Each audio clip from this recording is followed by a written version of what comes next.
Blog Talk Radio. Hello, everyone. Good morning. This is Lori Smith on Blog Talk Radio. It is 8 o'clock here in the morning, Calgary, Alberta. Wednesday morning, November the 17th. I'm happy to be here. This is One Child Abuse Survivor to Another.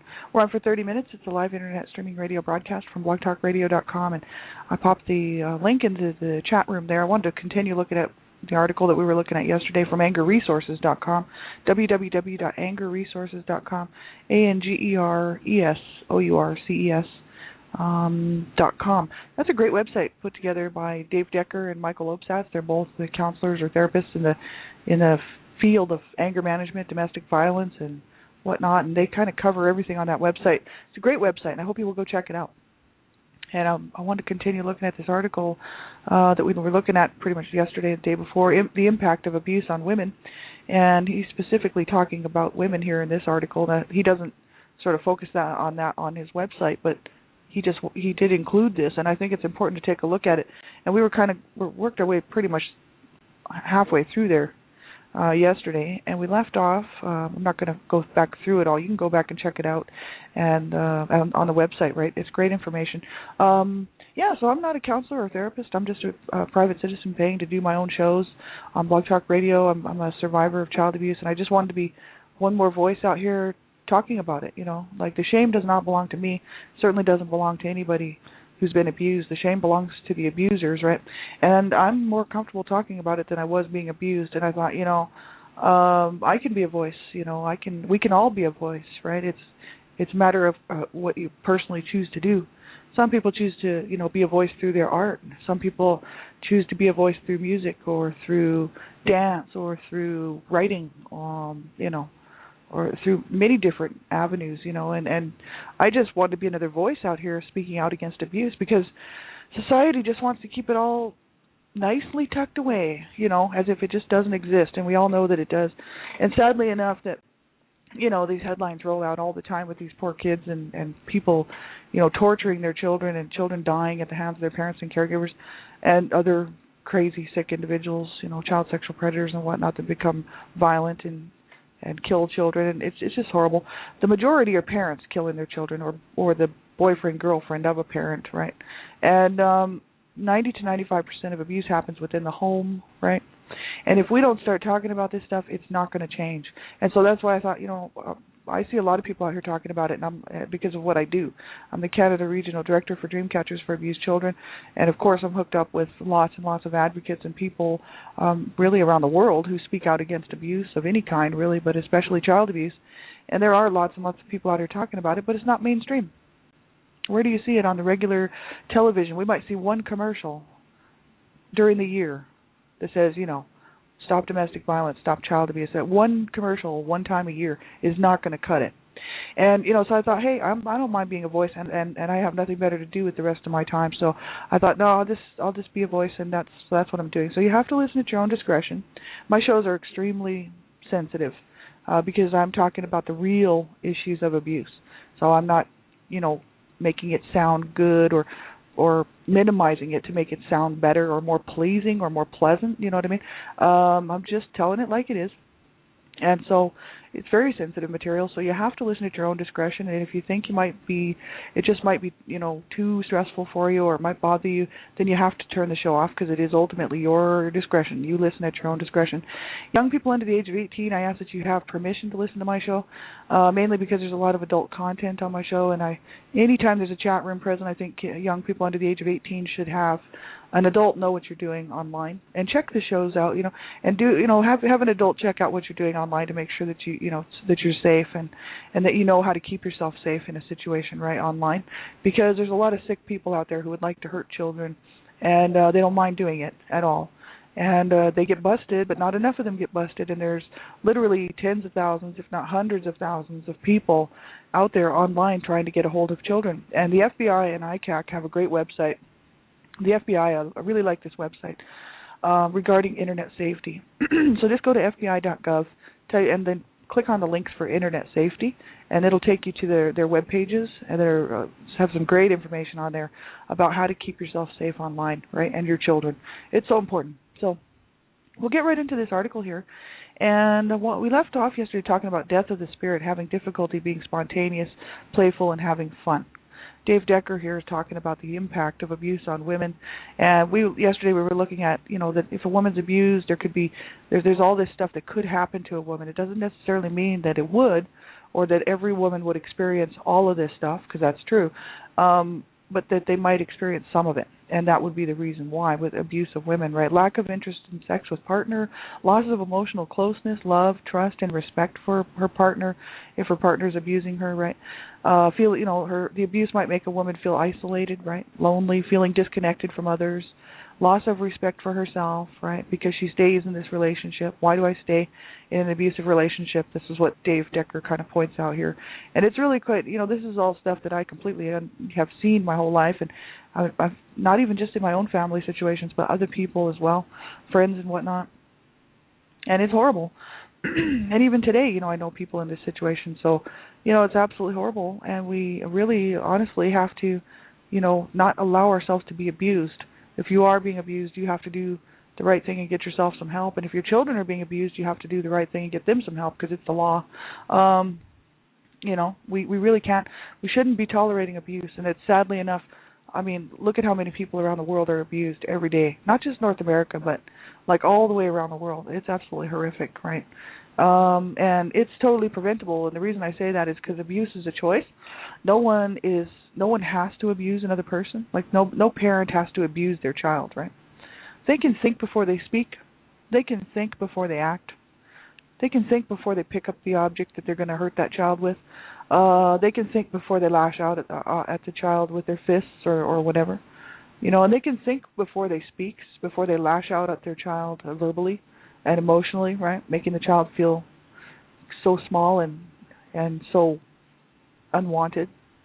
And so, abuse is a choice. Parents choose to do what they do. Every time they beat their children, burn their children, scald their children, rape their children, throw their children across the room, and bust their children's heads. These are parents that are choosing to do this. It's something that is completely 100% preventable. And it's the same with domestic violence, the abuser in the home, whether it's the woman or the man, because women can be abusers too. We all know this. They have the choice to not abuse and batter their husband or wife or girlfriend, boyfriend, or, their partner. They have a choice not to, but they choose to do it, and it's a means of controlling. That's why they do it. And so, for many reasons, that's why they do it. Sometimes there's just complete hate involved, and they just want to hurt that person. But, I grew up like that. My parents wanted to hurt themselves, hurt each other, and hurt their family, right? It was a choice. They wanted to do it. It made them feel better, right? And that's sad and sick and pathetic, but it's so true, right? And so it wasn't necessarily a means of control for my parents. It was a means of how can I hurt you so that you will be hurting like me, right? So every time my parents lashed out at their children or each other, they were basically lashing out because they were saying, I'm going to hurt you because I'm hurting. And it was a choice they made. They wanted to do it. And, for their own sick and sad reasons, right? So don't allow yourself to be abused. It's absolutely ridiculous that people are dealing with this. Children don't have a choice. They're stuck in these homes with these abusive parents or whoever's in the home abusing them, siblings or whatever. And, grandparents, they're all capable and all just as guilty. Aunts and uncles, you name it, cousins. And, the kids are kind of stuck in that, especially once they get older and they start seeing these child helplines, you would hope they would make a call, but a lot of times they don't. And there's so many reasons why they don't do that. But if the adult in the situation doesn't get that child some help, they are guilty and just as guilty of the abuse as far as I'm concerned for not getting the child some help. And so if you know of a child that's being abused, you have to do the right thing and get that child some help. The next portion that he says here, he says death of the spirit, having difficulty being spontaneous, playful, and having fun. And, it says abuse always stifles spontaneity, happiness, and joy. That's what Dave Decker said. And, that's just so true. And that's what I was talking to a therapist actually not too long ago who said that's death of the spirit. Like these are people who have been abused and they feel like, they've been killed, they've been inside, their spirit has been killed and murdered, which I felt at the age of 10 years old that my soul, my spirit had been murdered, and I was just this walking shell, and I really didn't want to be here after the age of 10. And because I felt like I was dead, and I thought, well, just go ahead and kill me because you've already killed me, so let's go ahead and kill the physical body because I'm tired. And I was 10 years old, so that just tells you. But my mom, she was very much the same way because she was abused as a child as well. and then ended up in that marriage, right, that we've been talking about. I've been really pointing that out because this is horrible what happens to people. It just kills them. It destroys them. Even if they don't die a physical death, right, and they survive the abuse, they're still dying inside. And that's the sad part. That's really what gets people with abuse, It's so incredibly damaging all the way around, and it's what happens to people. They feel then that they're dead, right? Excuse me. And this therapist was telling me that she was calling them, I guess it's a term that they call people the walking dead, and that there's so many people on the planet here that are the walking dead, really, that have been so abused and just so mistreated, and that they just feel dead. And back when I was 13 or 14, would I think that I would be sitting here today on this side of it? No, I wouldn't. I didn't think there was any hope, And even though I played it well, I was able to hold jobs down and able to laugh with the best of them and have friends and do things, my spirit was still always crushed and really felt quite dead. You know what I mean? And I was always thinking, well, when I die, it'll be peaceful, it'll be good because I'll be out of this pain, right? And that's the sad thing is that I didn't realize that I could reach out and I could get help. So I waited till the age of 41 to make that decision to stay alive and fight to live a good life, not just to exist, right? I was just existing, and I'm 3.5 years sitting on the other side of that now. And I'm sitting there thinking, oh, my God, would I have thought, at the age of 13, 14, when I really didn't care if I lived or died, that I would be sitting on this side of it now? No, I really, no, I wouldn't have thought that at that time that I would ever be able to feel free from that misery and from that death, like I actually was born again. When I made the decision to live and to stay and to have a good life and to feel good about myself and learn to love myself, that's when I started to really live again. And it's been a painful process because I've had to face everything, like the whole thing, and I'm still facing it. I'm still working through my healing journey. But I'm just saying it's so worth it to hang on and get some help, because my mom never did. And on her deathbed, she was still chained and bound, to that abusive whole entire life that she had.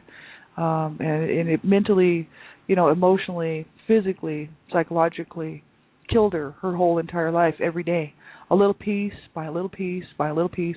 And that's why she did what she did to me, was try to tear me down little piece by little piece by little piece, which she didn't just do it to me. I mean, she was doing it to everyone in the family, really. There was a couple people in the family she treated a little better than others, but mainly it was the whole family, right? And my dad, of course, was pretty much the same way. Except for he's so mentally ill that he thinks he was the greatest dad on the earth. He thinks he was the best husband and everything was great because he can live in a fantasy world, right? Because he's mentally ill. He's borderline schizophrenic and who knows what else, right? So he's always been able to live in a fantasy world where he was just everything was great, when it's this way he doesn't have to take responsibility for what he did, right?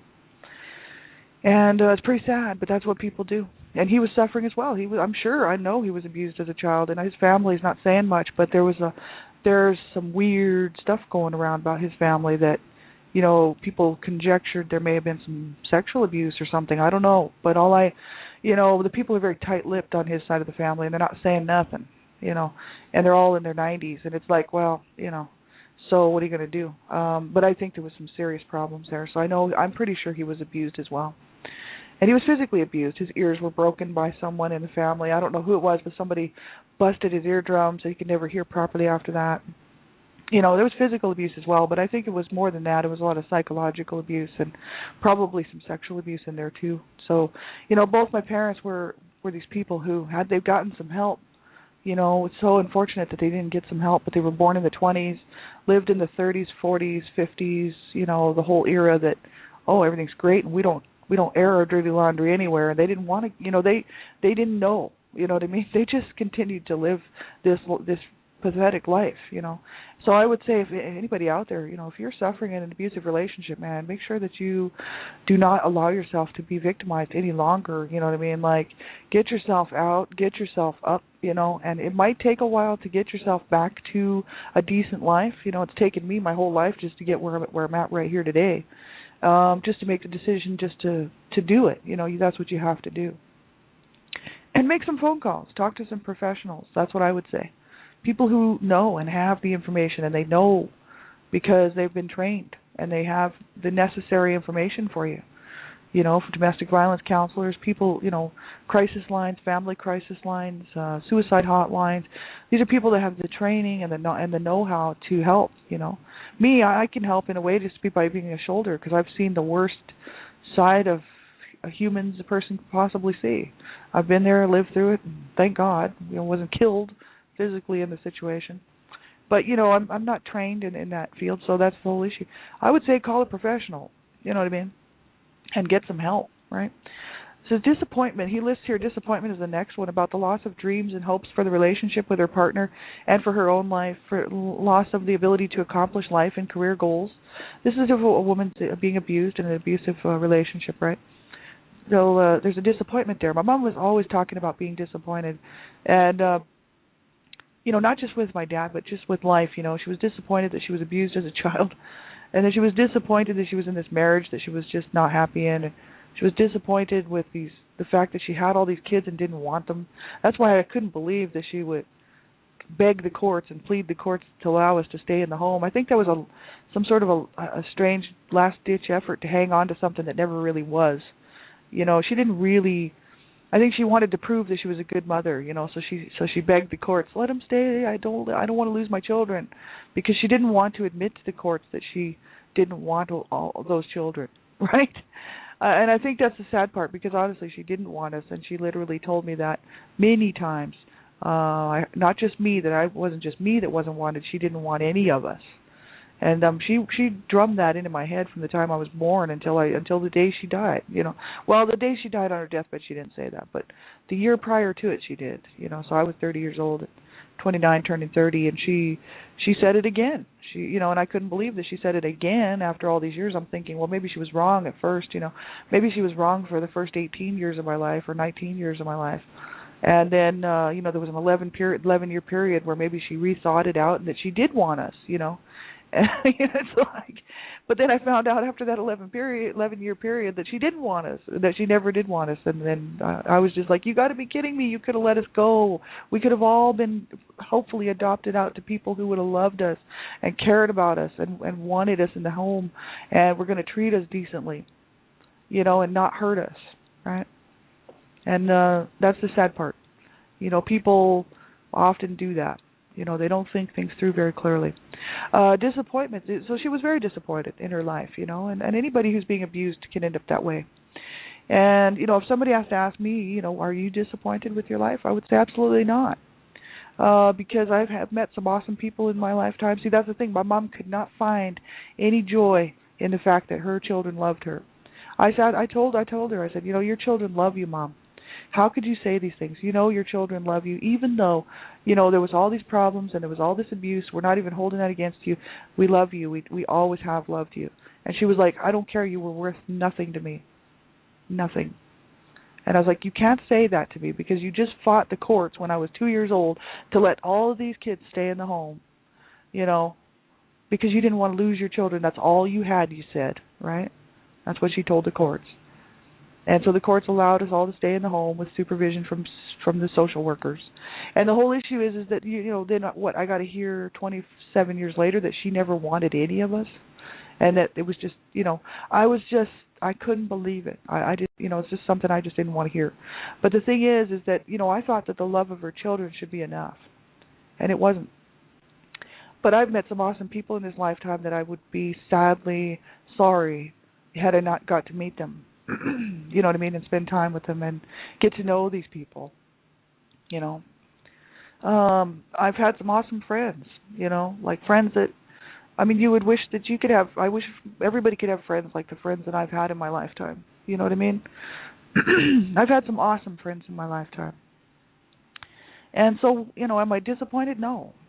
But what I am disappointed about is the fact that I seriously was so wounded that I didn't even realize I could reach out and get help, and that I could heal, right? So I spent 35 cognitive years in this state of mind, and then didn't realize that it was possible for me to climb out and look at it and be in another state of mind, right? So, I'm kind of disappointed, not necessarily in myself, but just in the fact that I waited way too long to get help. And that's why, I guess, pretty much why I'm doing these shows, is just to encourage anybody out there who's listening, who's tuning in, to get some help. And don't wait till you're 41 or 45 or 50 or 60 years old to do it. There's good help out there, and there's support groups. Even if you don't trust a counselor or therapist, which I don't, and I still have problems with that. But group support, online group support, man, there's safety in numbers, and you can at least have somebody to talk to, somebody to reach out to. You're feeling down, you have somebody you can talk to who's been there, who's been in a similar situation, and can help you, right? It's just so important. So setbacks and regression related to positive things that she has been trying to do in her life. For instance, losing weight, eating in a more healthy way, getting a new job, going back to school, and handling compulsive behaviors, alcohol use and shopping, right? And then eating, and then he lists here, for example, eating too much, gaining back the weight, abusing the alcohol or drugs to dull the emotional pain, spending money to try to feel better about herself. So setbacks and regression related to positive things that a woman's had been doing or was trying to do in her life, and that can be huge, for a woman who's being abused in a situation by their partner.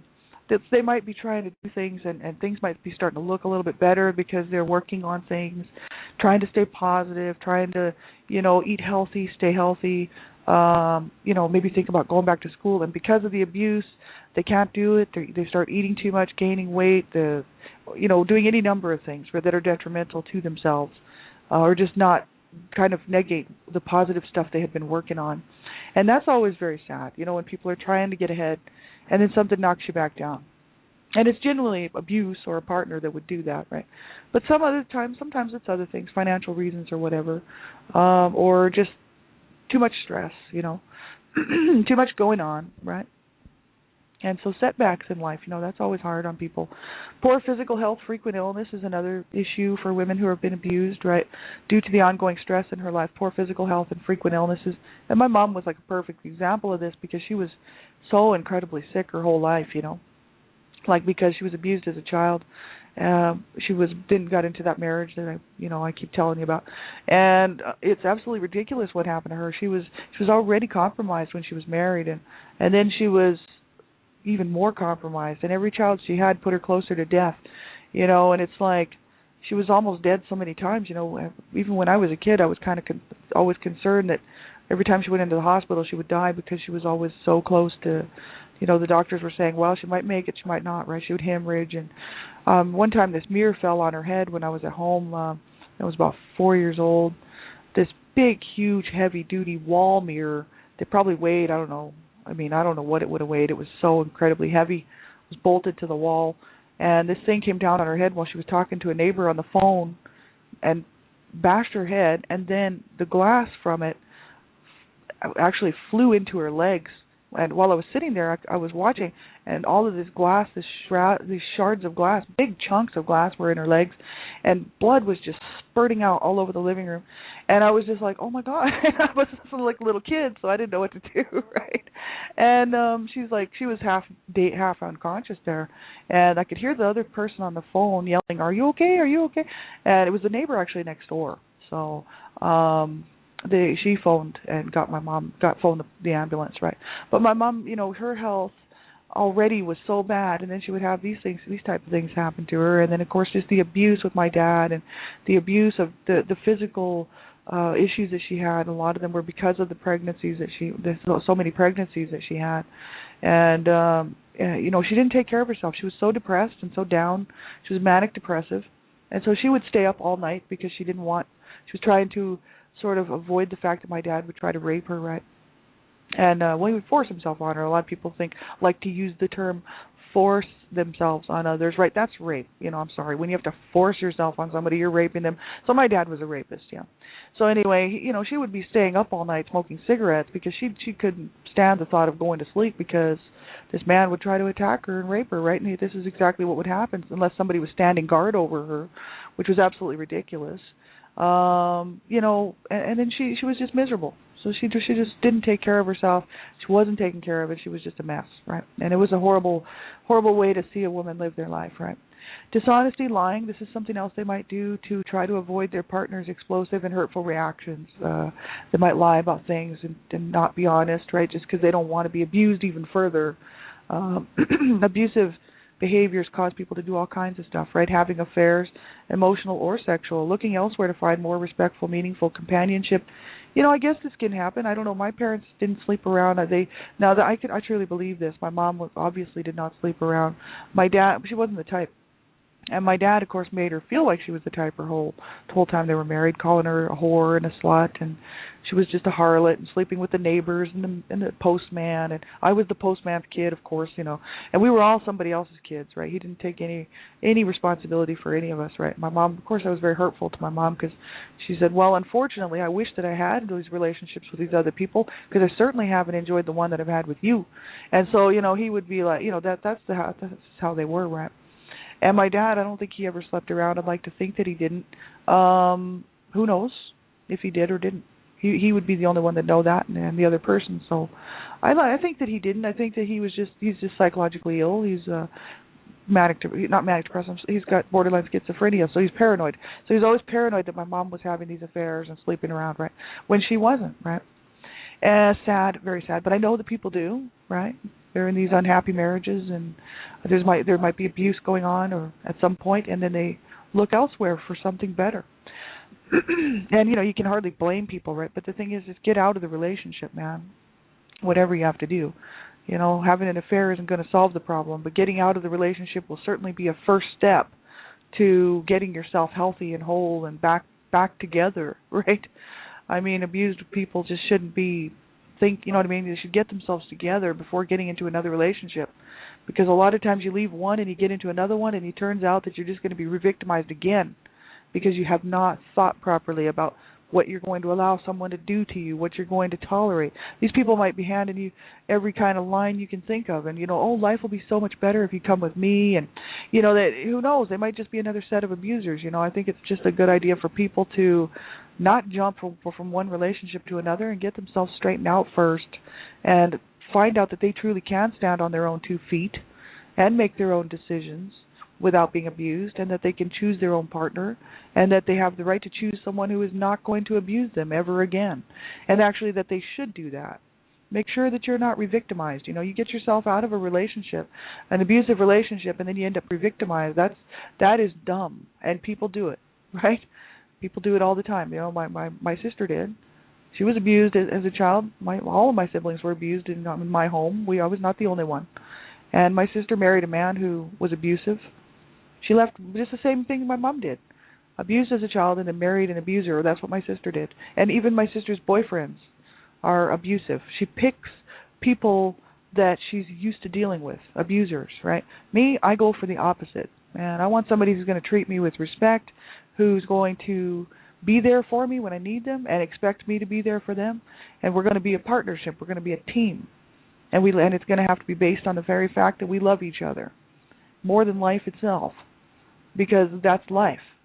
You find somebody that you love and who loves you and who's going to treat you right and not disrespect you and not hurt you. And I don't care. Sometimes you got to suffer a little bit to get these type of things, which means being alone. Spend some time on your own. It doesn't hurt.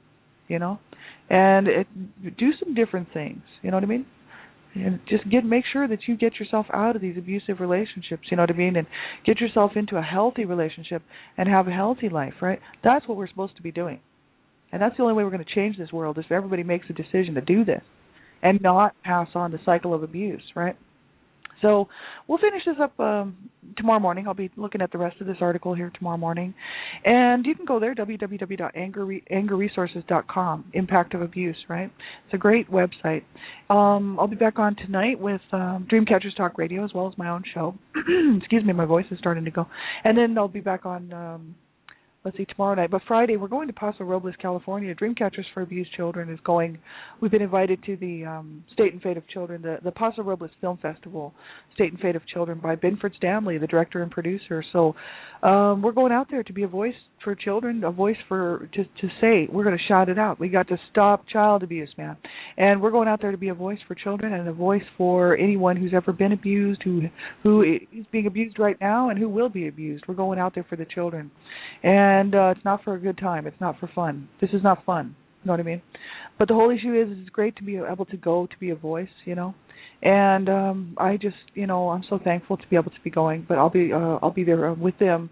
Donna Shear, Sandra Potter, CEO and founder, Donna Shear, president, Elizabeth Brawley, she's going to be there as well as myself. And Elizabeth Brawley is the Southern Regional Director for Dreamcatchers for Abused Children. So we'll be there Friday through Tuesday of next week. So, well, actually this week. So I will be skipping a few of my shows, so I'll probably, you know, I'll be back on the 24th, and I'll be back up and back on the air. So I don't know if I'll be broadcasting from there or not. I might be, but if I'm not, then you hear from me on the 24th. But I'll be back on tomorrow morning as well, but not Friday. So I'll be around tomorrow. If you need something, get a hold of me here on Blog Talk Radio or Facebook. I'll be around. If you need any resources or information, or I can help you find anything, let me know. You know, and all I can say is keep walking forward, man. Do not give up ever, ever, ever. I know how painful this is. People sometimes say to me, well, it's easy for you to say. But that's because they're hurting, so I don't take it personal. I know what it's like to be on that side. I know what it's like to be on that other side. See? And I have people say stuff like to me, and I know that they're not doing it on purpose. It's just that they're in so much pain, they can't see anything else. So they're like, well, it must be really easy for you to be on that side, isn't it? And I'm like, well, you know what? I was in hell, so I know exactly where you're at. So, you know, the whole thing is that's why I'm doing this. If I didn't care, I would just go shut up and go do something else. The whole issue is that I really do care, and two of my brothers took their own lives, and one of my brothers was murdered, so that wasn't his fault, but two of my brothers took their own lives, man. And, you know, I was ready to take mine too, you know, and the whole issue is that I'm so glad I stuck it out, and that's why I'm saying this. That's why I'm doing these shows. Specifically, you know what I mean, for people to so if they're having a hard time, that they will know that there's been lots and lots of people before you and before me, before us all, who have been there, who've experienced this, and some throw it away and give up, and some fight and win. And that's exactly where I'm at. I've been a fighter my whole entire life, and I will always be a fighter. So, you know, that's why when I was sitting on the couch ready to end my life, I was sitting there thinking, you wimp, you know, like, you know, you can fight this. That's what kept me here, is the fact that I already know that I could take what I took as a child. I could take what I took, you know what I mean, and I could roll with it. And the whole issue is was it right for my parents to do that? No, it wasn't. Can I ever change it? No. You know, there is no way to change it. But can I change the way I feel about myself? And can I change the way that I feel about my whole life? Absolutely. And my brothers didn't want to take the time to do that, so they killed themselves. And so that's why I just want to be one more voice, you know, for people to say, you know what, you can do it. There's been people pulling me along as we go here who are telling me you can do it. And I believe them. You know why? Because they're survivors too, surviving some of the most horrific abuse that I could even possibly think of. And they're out there in front of me with their hands outstretched saying, come on, girl, man, you can do it. And that's exactly why I'm doing these shows. So it's not a joke, and it's not funny. And the whole issue is that there's been so many of us that do know exactly where we've all been, you know, and that's in hell. But thank God I'm on the other side looking back saying, thank God I pulled myself out of that. You were really ultimately the only one that can do it. But there's all these people around, so if you need, you know, some information or just an ear or a shoulder or a hand up, you know, you reach out and you get in touch with people, you know what I mean? And make sure that you do stay with us, right? Because giving up is not the answer. I wish I could have got a hold of my brothers before they did what they did and killed themselves, because they'd still be here today. You know what I mean? People would say, oh, people have told me, no, they wouldn't. They still would have killed themselves. I seriously doubt it. You know, if we could have just reached them and really worked with them and got them some help, but they wouldn't make the first step. See? And I knew this. That's why when I was sitting around ready to kill myself, you know, I was thinking, why am I doing this? You know, this is ridiculous. I'm just, you know, I've already been through hell, and what, I'm going to self-injure, or this would allow my parents to win. You know, and I'm definitely not allowing my parents to win this fight. So that's why I'm saying, you know, don't give up. Not ever, ever, ever. You do deserve to have a good life. You do deserve to heal. I don't care how far down you've gone. You know, you reach out. You call a crisis line, man.